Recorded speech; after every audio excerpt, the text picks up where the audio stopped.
शुभ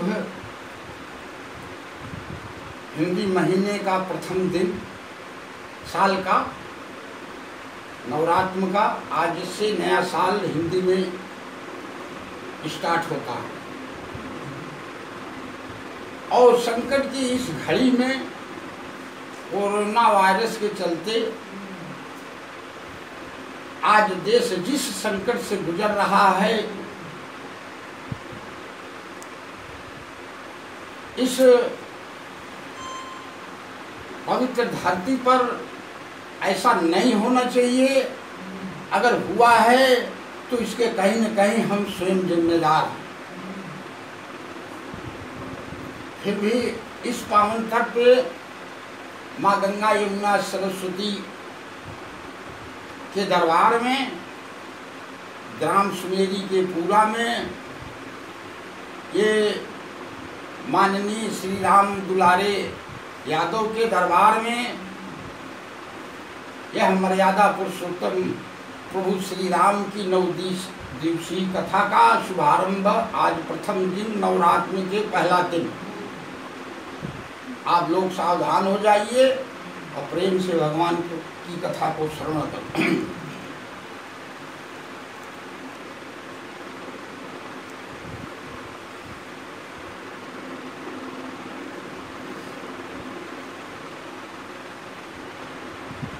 देखो, वक्ता बहुत हैं,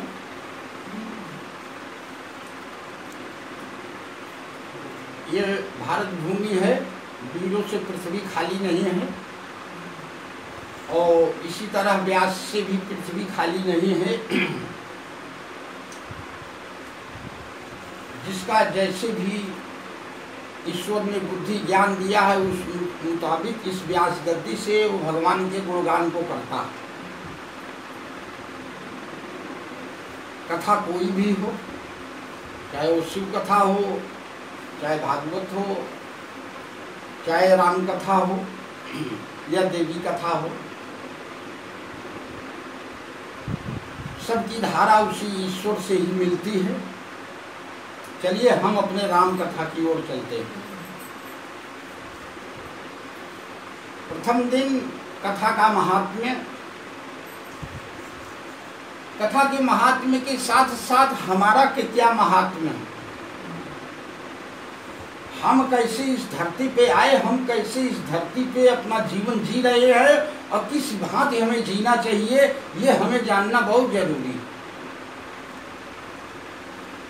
इसी उपलक्ष्य में एक दिन मैया पार्वती जी ने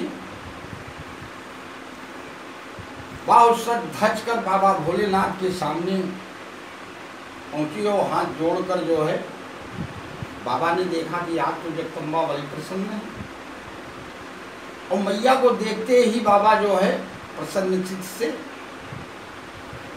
बोले कि देवी आज तो तुम बहुत प्रसन्न हो, उसका क्या कारण है? कहें हाँ बाबा, आज कुछ तो जरूर है, आज हम आपसे कुछ जानना चाहते। देवी जानना चाहती हूँ? हाँ आपसे प्रभु कुछ मेरी विनती है, विनती के साथ साथ मेरा प्रश्न भी है और कुछ जानने की हार्दिक इच्छा भी है।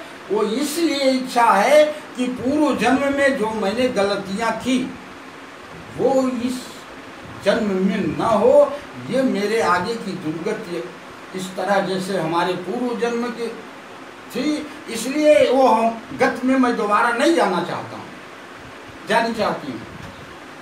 बाबू बोले ठीक है, आपकी क्या हार्दिक इच्छा है आप बताइए, हमारे लायक जो सेवा होगी हम करेंगे। तो मैया बोली क्यों माँ बैठी, अरे बोलिए मुस्काई,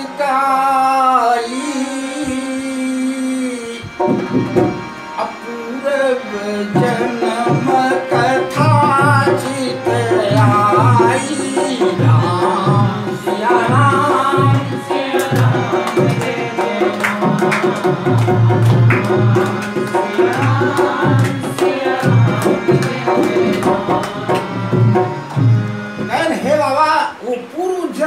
हमको कथा याद आई, इसलिए मैं आपसे कुछ कहना चाहती हूँ। कहिए तभी जो कहना है। तो इस पे मैया बोली, क्या बोली कि जो मो पर अरे प्रसन्न सुख राशि जाने हो सत्य मोहिनी के दासी।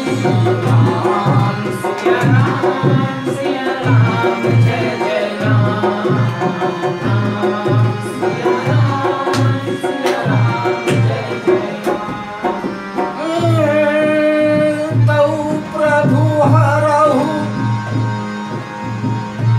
तौ प्रभु हरहु मोरे ज्ञाना, कहि रघुनाथ कथा विज्ञाना।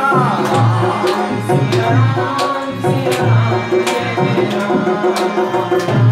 सिया राम जय जय राम। मैया बाबा से करेंगे, हे बाबा आज यदि आप हम पर प्रसन्न हैं, आज इस संसार के सत्य के साथ मैं बहुत कुछ आपसे जानना चाहती हूँ, जो जानना चाहती हूँ वो सब सत्य। क्यों कि मैं आपके चरणों की दासी। एक नारी के हिसाब से कथा सुनने का अधिकार नहीं है। मेरे अंदर एक भाव और है कि मैं आपके चरणों की दासी हूँ, और दासी होने के नाते मुझे कथा सुनने का अधिकार है, नारी के अधिकार नहीं है। मैया ने कहा कि ये मेरा, क्योंकि नारी का जो कुछ होता है उसका पति होता है, उसके सिवा उससे बड़ा उसके लिए कुछ नहीं होता, यह सत्य है। मगर एक दासी के नाते हे प्रभु, मैं आपसे उस कथा को कहिए जिस कथा से इस मृतलोक का ज्ञान मिट जाए, जिसके सुनने मात्र से इस मृतलोक का अज्ञान मिट जाए और पशु पक्षी जीव सभी जो है आनंद उठावे। उस कथा को कहिए जिससे कि हमारे और आपके पुत्रों का कल्याण हो। क्यों कि यह बाबा भोलेनाथ का ही मानव का तन है। ध्यान दीजिएगा, ये वहीं से नर शब्द वहीं से निकला है।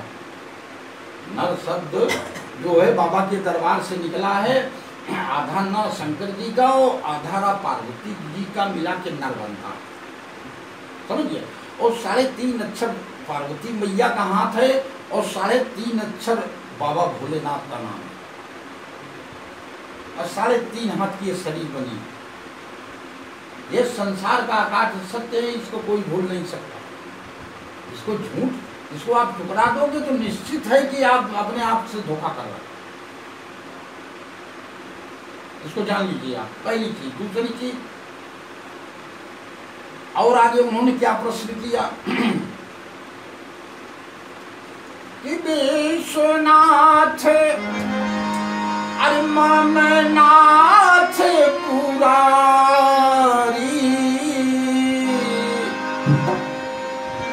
त्रिभुवन महिमा विदित तुम्हारी। राम सिया राम जय जय राम, राम सिया राम जय जय राम। तो जब बाबा ने इस तरह की जिस कथा को हम इन्हें सुनाने कुंभज ऋषि के आश्रम में ले गए, उस कथा को इन्होंने नजरअंदाज कर दिया, उसका खामियाजा भुगत कर आज पार्वती जी को होश हुआ है। तो क्यों ना हम इन्हें वही कथा जो हम सुने थे, जो कुंभज ऋषि ने हमको सुनाया है, आज हम उसी कथा को सुनाएं। ये फैसला किया बाबा ने। और बोले, क्या बोले? धन्य धन्य अरे गिरिराज कुमारी, तुम समान नहीं को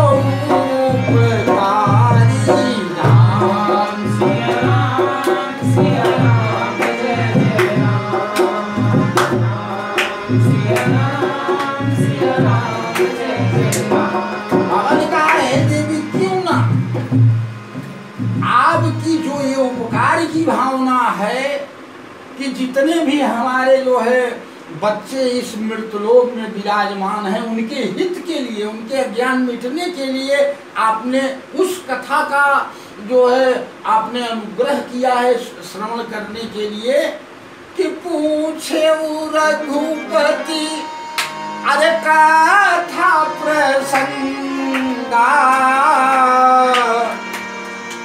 सकल लोक जग पावन गंगा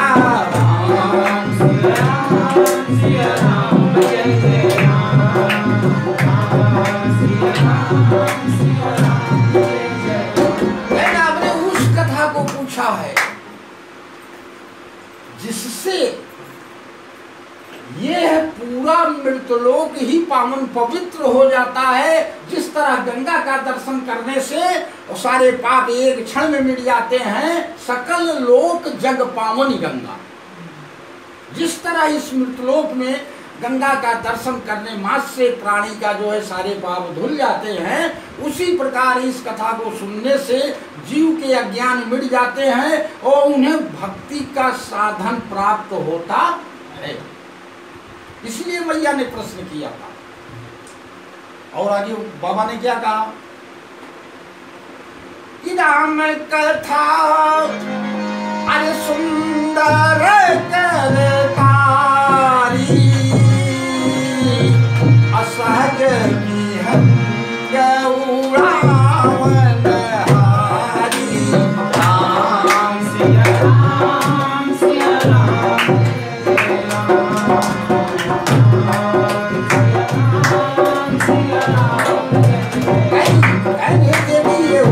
है तो कठिन से कठिन पाप को सहज में उड़ा देता है जीव के मन श्रवण करने से मात्र। तो बाबा बोले ठीक है देवी। तो बात समस्या ये है कि मैया का यहाँ प्रश्न क्या है विशेष, जिस सत्य को उन्होंने कहा जो मुंह पर प्रसन्न, प्रसन्न का विलोम शब्द क्या होगा, प्रश्न धन अन्न, ये आप लोग जान लीजिए जो नहीं आएगा।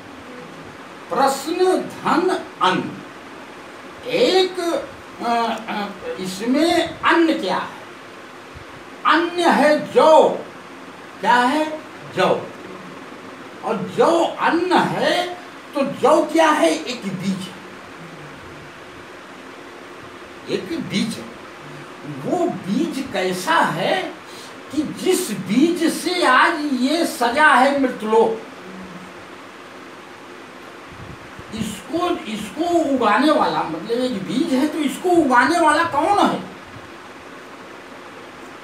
उनका मैया का ये प्रश्न था कि आज हम इस चराचर क्यों कि मैं राम से धोखा खा चुकी हूँ, मैं राम की परीक्षा लेकर धोखा खा चुकी हूँ। हे प्रभु, क्या हमारे वही प्रभु बीज रूप है क्या, या हे प्रभु प्रश्न मेरा क्या है, मुंह पर समझिए, मुंह पर का मतलब आप समझिए। देखिए ये कथा है, कहानी भगवान की जितनी भी लिखी हुई धर्म पुस्तक में है वो भगवान के जीवन की कहानी है, समझिए। अब इसको कथा के रूप में परिवर्तन करो, गुणगान के रूप में परिवर्तन करो, ये आपके ऊपर डिपेंड करता है। अगर हम कहानी बोलेंगे तो उसकी बात एक अलग होती है, कहानी में क्या है आप जानते हैं सभी, और कथा में क्या है वो बाबा भोलेनाथ समझाने जा रहे हैं। मोह का मतलब है, एक जगह बाबा ने लिखा है कि उल्टा नाम जपत जग जाना, नाम उल्टा नाम, समझिए ना। तो नाम मतलब अगर जो है यहाँ अगर प्रश्न है, जहां पर प्रश्न है वहां पर आप उल्टा, एक मोह में क्या है, ओ का मान रहा है, ओ क्या है, स्वर है, वो क्या है? स्वर। अब माँ क्या है? वो व्यंजन। दोनों नाम अलग अलग है कि एक ही नाम? अलग अलग, एक स्वर है एक व्यंजन। ठीक है, तो चलिए हमको इसको बाबा कह रहे हैं कि जहां इसी से फंसे वहां आप उलट दीजिए। ओ हम इधर कर दिया, माँ इधर कर दिया, तो क्या हुआ? ये बाबा ये ओम कौन? वो ओम जो आपके नाम के आगे लिखा जाता है, ओम नमः शिवाय, क्या आप ही ओम? मतलब उन्होंने ये भी जानने की कोशिश किया कि क्या आप ही ओम है जो आपके नाम के साथ जुड़ा है, या आपसे अलग है कोई?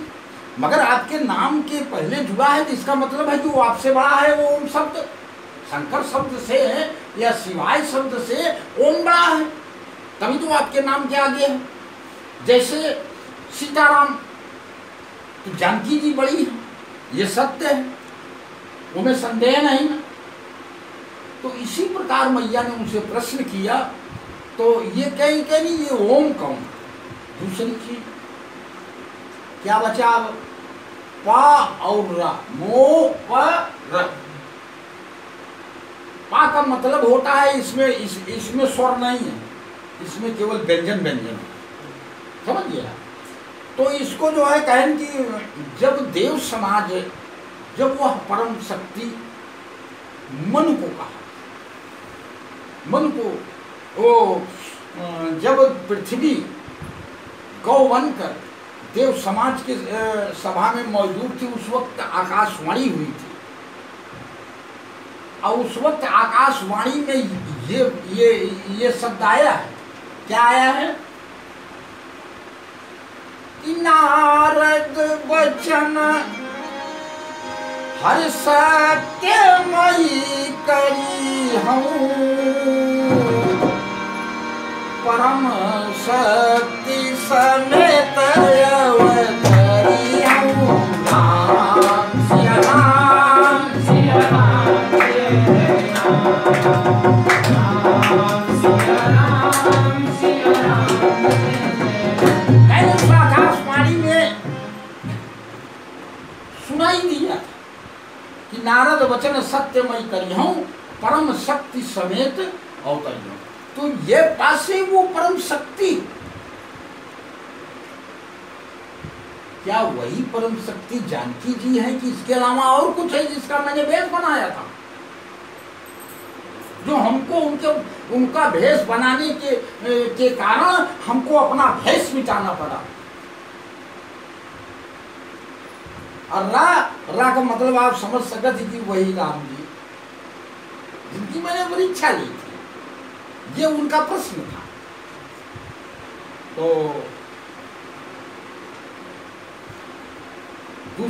इसके आगे प्रश्न, विश्वनाथ मम नाथ पुरारी। हे बाबा, ये ओम है, क्या वही विश्वनाथ है? क्या ये ओम है? इस संसार चराचर विश्व का वही दाता है विश्वनाथ, क्योंकि आप मेरे नाथ। विश्वनाथ मम, वो दो माँ कौन है? वो दो माँ कौन है जो इस संसार को जो है संचालन कर रही है? नाथ पुरारी त्रिभुवन महिमा, जिस मृतलोक से वो वामन जी भगवान ने एक से पूरा वो नपा था, एक से अभी भागवत में नीचे सुनाई बता रहे थे, वामन जी की कथा बोल रहे थे, कि भी बोल रहे थे, भी सुन रहे थे हम भी। तो एक पग से पूरा पाताल नाप लिया उन्होंने, शेष उन्होंने अपने आप को नपा दिया। तो ये 3 भुवन हो गया। वैसे तो 14 भवन, 27 लोग, 14 लोग, कई प्रकार के प्रसंग वेदों में पड़े हैं, ऐसी बात नहीं। मगर सच्चाई मैया ने जो पूछा 3 का, त्रिभुवन महिमा, पहला 3 हो गया मोपर, समझ गया, और तीसरा 3 जो है का नाम से कि यहाँ पे पूछ रही कि त्रिभुवन महिमा, त्रिभुवन इसी मृतलोक से उन्होंने पक्ष से नापा है, दूसरी जगह से नहीं नापा और अन्य किसी लोकों से नहीं नापा है। एक नीचे नापा, एक ऊपर नापा, एक स्वयं को नाप लिया, तो हम सबको तो उन्होंने पहले ही पूरी तरह से नाप लिया है। बचा हम लोगों के लिए क्या है? क्या बचा है?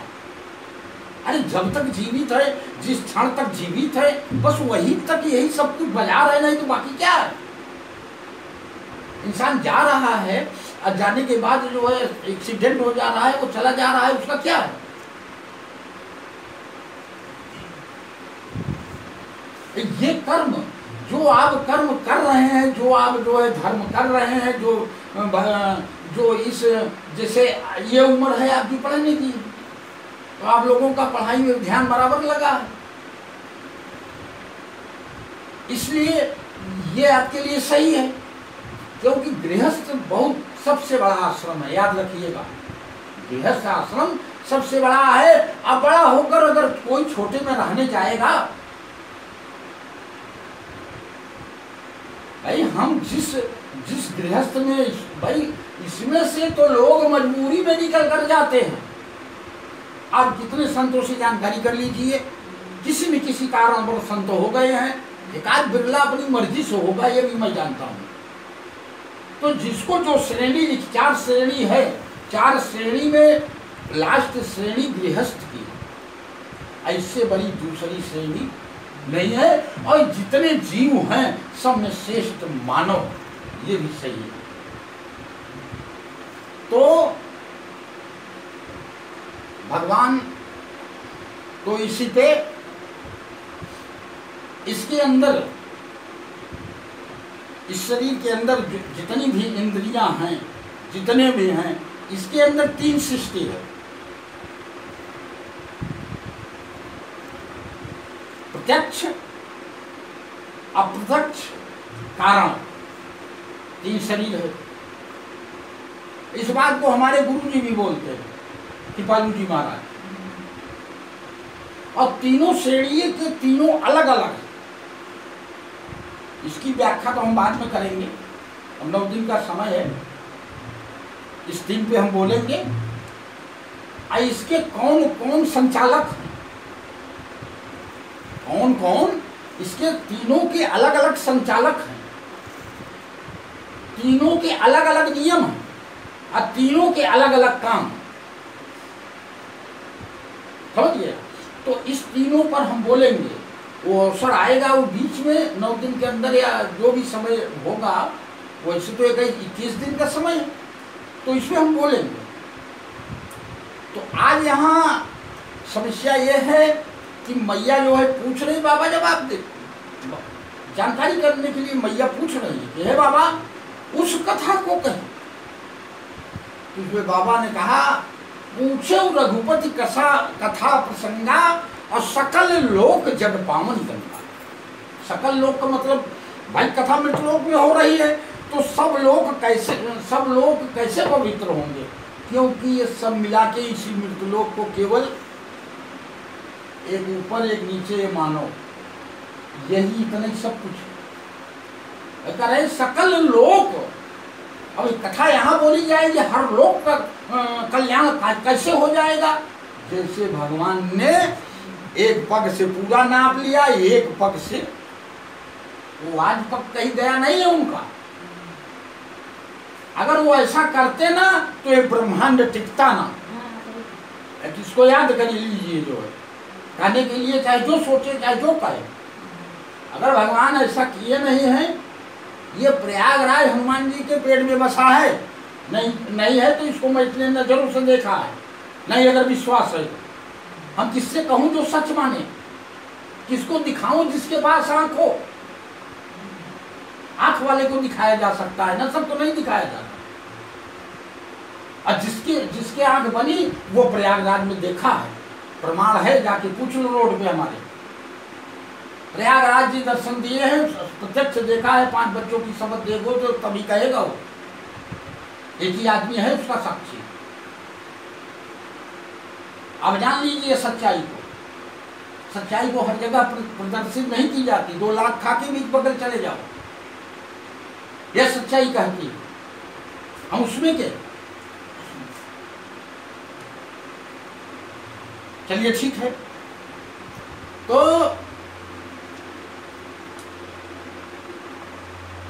इस तरह जब मैया ने पूछा तो बाबा हंसने लगे, कह रहे देवी हम क्या बताएं, इस तीन लोक की महिमा कुछ सुनो, इसमें रहने वाले हर एक प्राणी की बात सुनो, और इस मानव या हमारे आपके जितने पुत्र हैं उनके अंदर क्या है। तो बाबा बोले, क्या बोले,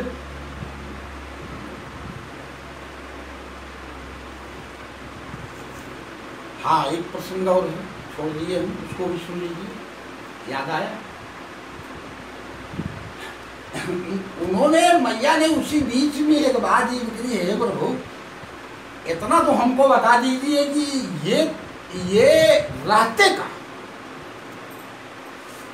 आपने भी कहा है कि आपने भी उच्चारण उस समय दिया था, तभी तो देव समाज से आकाशवाणी हुई थी, आपने भी कहा था कि हरि व्यापक सर्वत्र समाना प्रेम ते प्रगट होई मई जना।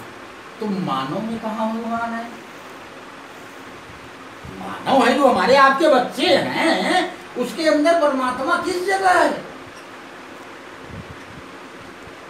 किस स्थान पर है? कम से कम मानव जान तो ले। कहें देवी इस बात को तो कोई बिरला जान सकता है, सबके बस की बात नहीं है, क्योंकि ये भगवान का रहस्य है। कहें यह रहस्य भगवान करो, और बेटी न जाने कोई, और जो जाने भगवान के पास अपने मोहन, वही जान सकता है जिसको किसी प्रकार का मोह न हो, हमारे जैसे पागल का, समझ गए आप? मोह न हो जिसको, वही वो जान सकता है, सबके बस की बात नहीं। ये बाबा ने पार्वती जी को बताया, कहें हम तो जानने के अधिकारी यही, हम आपके चरण के दासी यही, हम तो अधिकारी यही। तो कहें देवी ठीक है। तो उन्होंने रहस्य को खोला, क्या कहा कि कर्पूर गौरम करुणावतारम संसार सारम भुजगेन्द्रहारम।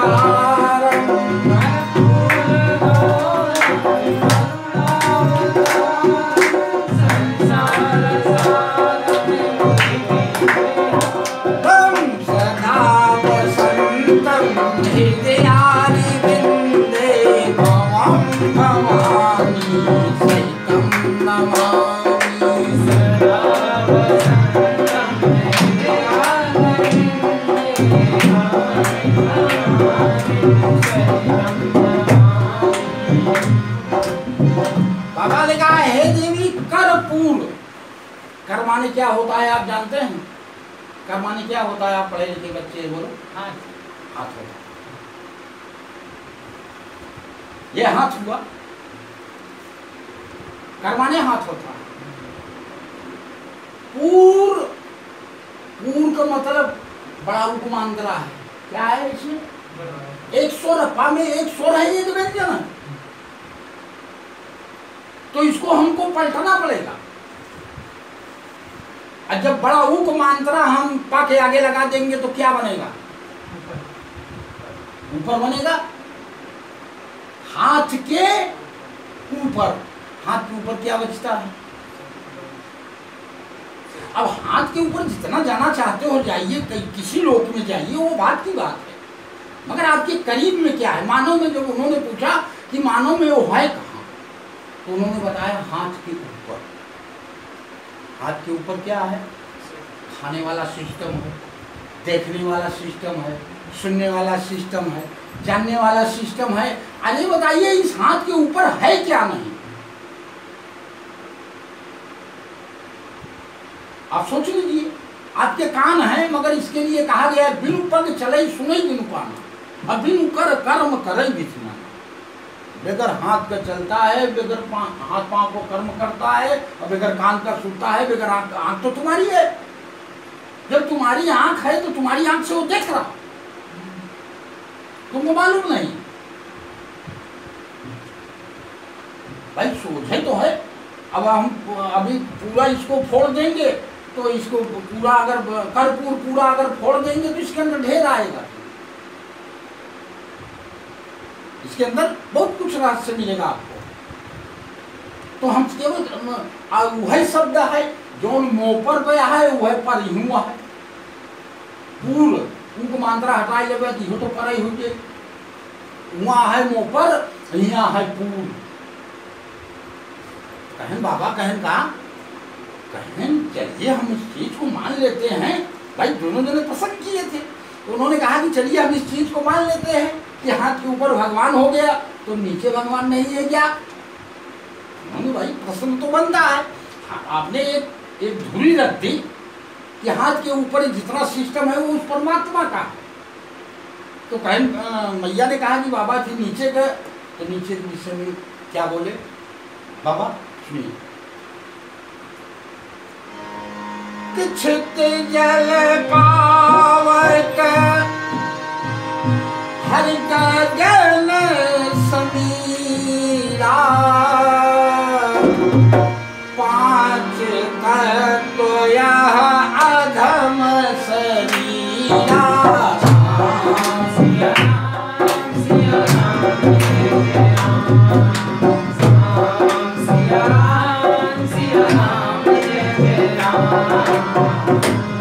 एक बात तो सही है, क्या बताए? बैन हाथ के नीचे जो कुछ है वो अधम है। कैसे? अब बताने से तो मान नहीं लेंगे, कम से कम हमको भी एहसास हो। जैसे आपने कोई चीज खाया, ठीक है, यहाँ आपको स्वाद मिला, आप अंदर गया, अंदर स्वाद नहीं मिलता। भरा हो सकता है मगर रखा हो सकता है मगर स्वाद वहां नहीं मिलता।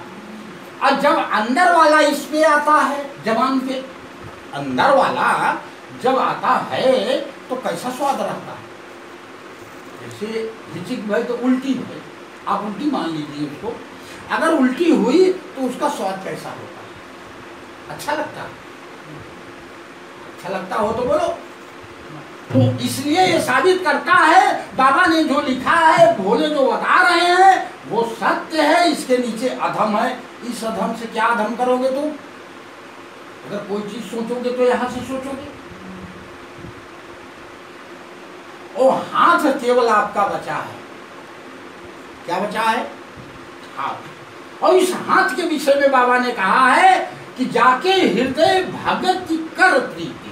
कर माने हाथ, भक्ति हृदय और हाथ की है। जैसे हमने देखा होगा आप पूजा करते बैठते, ये दोनों का तालमेल होना चाहिए। एक से हाथ ही नहीं बजा, केवल जमाने से हाथ नहीं बजा। भाई एक चीज अगर एक हाथ से ताली बजाओगे बजेगी, केवल जमाने से हम चिल्लाएंगे तो बजेगा, हमारा सिस्टम बनेगा। तो इसलिए बाबा ने कहा है, पार्वती से कहा है, दूसरे से नहीं कहा, कि जाके हृदय भगत कर प्रीति, प्रभुतः प्रगट सदा यह रीति, अते ही समाज गिरिजा मैं रहूं, अवसर पाई बचत एक कर। अगर इसके अंदर भगवान को प्रकट करना है तो इस तरह ही शरीर का तालमेल बनाना पड़ेगा, हृदय कर का, क्योंकि ये कर्म में जाएगा आपका। हाथ का किया हुआ कर्म सत्य है, पांव तो चलता है क्योंकि वो अधम है, हाथ तुम्हारा फ्री है, ऊपर नीचे बीच की श्रेणी बनाई गई है, ये केवल कर्म करने के लिए बनाई गई। आप अगरबत्ती देते हैं वो माना जाता है क्योंकि वो हाथ से। आप किसी तीर्थ स्थल में जाएंगे तो आपके हाथ से ले लिया जाएगा, तो आपका कहाँ माना जाएगा? प्रसाद तो दूसरे के हाथ से पहुंचा उनके पास।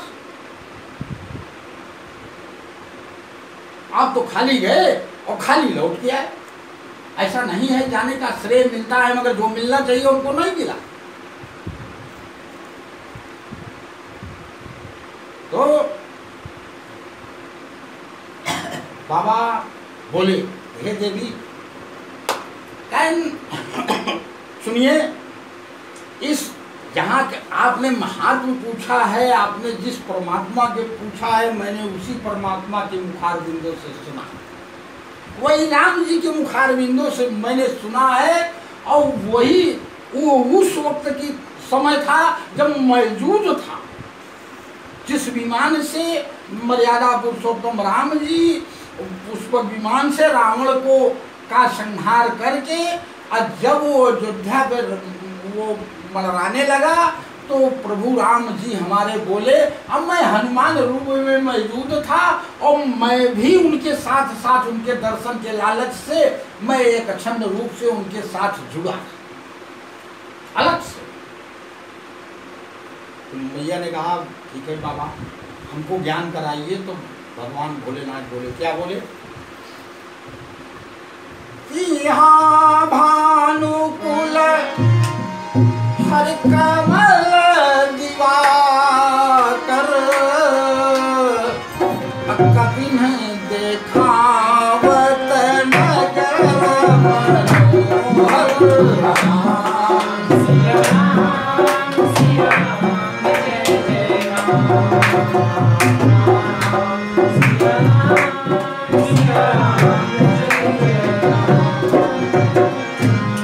क्या दिखा रहे हैं? नगर। वो जिस वक्त वो अयोध्या सजी थी, उस अयोध्या को देखकर मर्यादा पुरुषोत्तम क्या बोले? एक नगर। आज जिसको हम अयोध्या बोलते हैं, मर्यादा पुरुषोत्तम क्या बोले? नगर। यहाँ भानुकुल कमल दिवाकर, कपिन देखावत नगर बनो। अवध क्यों नहीं किया? इसे अवध देना चाहिए ना इससे, नहीं? जो सामने सही दिखे उसको मानो, कहने पे मत जाओ। जैसे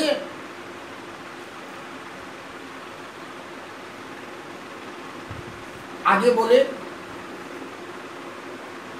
कि सुन कपीसा अरे अंगद लंकेशा, पावन पुरी रचित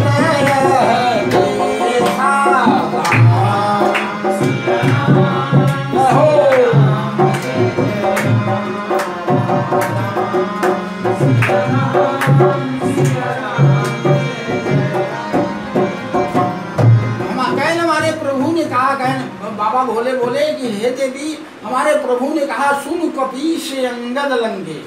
कपीस सुग्रीव जी थे, अंगद युवराज थे सेना के, समझिए आप। और लंकेशा उस वक्त विभीषण थे, क्योंकि उन्होंने विभीषण को राज तिलक किया। इसलिए रावण के मरने के बाद, रावण के चले जाने के बाद विभीषण राजा बना, इसलिए उसे वही लंकेश शब्द भगवान मर्यादा पुरुषोत्तम राम ने संबोधित किया। पावन पुरी, पावन का मतलब आप समझते हैं, वही बात पवित्र होता है, पवित्र पुरी। अब इसमें पुरी क्या है? ये है मृतलोकपुरी। ये मृतलोकपुरी क्या है? पावन है। पावन का मतलब ये मृतलोकपुरी पवित्र है। दूसरी चीज, जब धरती पर पाप रहा तो गंगा जी आई। जब धरती पर पाप रहा तो गंगा जी आई, और जब धरती गंगा जी मौजूद यहाँ में पाप कहाँ हो भाई? जब गंगा जी मौजूद यहाँ, और यही बात राम जी कहा था कि पावन पुरी रचित है देश। ये बिल्कुल पावन पूरी एकदम रची है, हमें कोई संदेह नहीं ना।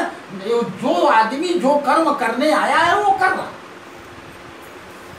क्यों कि जे विधना ने लिख दिया छठी भाग के अंग, और राई घटई न तिल बढ़े। छठी के जे का जो लिख दिया है उसे क्यों ज्यादा कुछ कही नहीं सकता।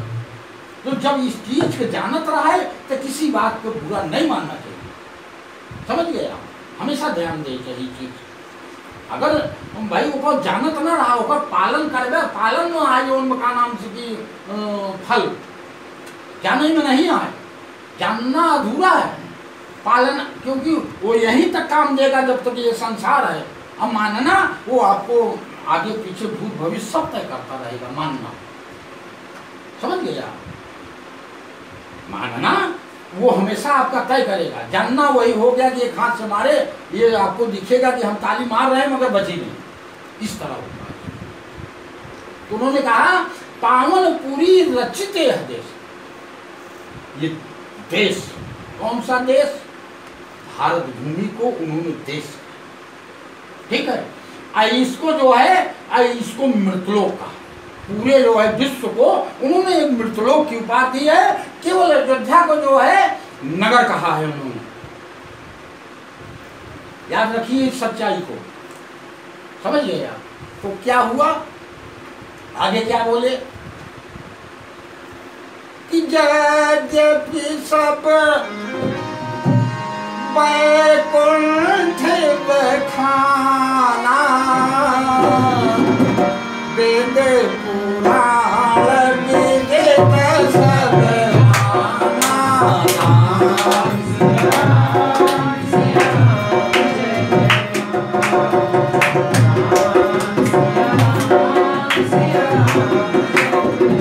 बताइए ऐसी पावन पवित्र पुरी में रहते हुए जीव अगर कुछ कर्म करता है तो वैकुंठ के लिए करता है, हमारा तरन तारण हो जाए। देखिए एक बात हमारे गुरुजी कहते हैं कि अगर आप रसगुल्ला मत बनिए, रसगुल्ला का समान बनिए। अगर रसगुल्ला बनोगे तो कोई खा जाएगा आपको। जैसे राम जी रसगुल्ला है, उसका स्वाद सभी ले रहा है, समझिए। वो बता रहे थे, एक दिन मैं सुन रहा, कहना आप जब भगवान में मिल जाओगे तो क्या करोगे आप? अरे भगवान की भक्ति मांगो, सदैव मानो में बने रहो, उनके गुणगान मांगो, कहीं भी मांगो तो उनसे अलग ही रहोगे। गुणगान उनका स्वाद तुमको देता रहेगा रसगुल्ला वाला। यही बात तो उन्होंने कहा। तो इसलिए कहीं की सब वैकुंठ की कामना करते हैं, उन मूर्खों को ये नहीं पता है कि हम जिस पवित्र पुरी में हैं इसका जो है कहीं पे इससे ज्यादा जो है सिस्टम नहीं है मानने वाला। क्योंकि यहाँ राम भी आए हैं, यहाँ कृष्ण भी आए हैं, तो यहाँ 23 अवतार परमात्मा ने लिया है इस मृतलोक में। क्यों अन्य लोकों में क्यों नहीं गए? मृतलोक के लिए पाताल रसातल में गए पृथ्वी को लाने के लिए, वो बात अलग है। बड़ा जी समझिए आप। तब जब उन्होंने कहा कि यद्यपि सब वैकुंठ बगाना वेद पुराण विदित सब मान, ऐसा वेद भी मार्गदर्शन मिलता है वैकुंठ जाने के लिए, मगर मैं सबको नजरअंदाज कर रहा हूँ। बाबा ने कहा हे देवी, हमारे प्रभु ने कहा कि सबको हम नजरअंदाज करते हैं। उन्होंने एक बात कही, क्या कहा कि अवधपुरी सम प्रिय नहीं सो, यह प्रसंग जाने को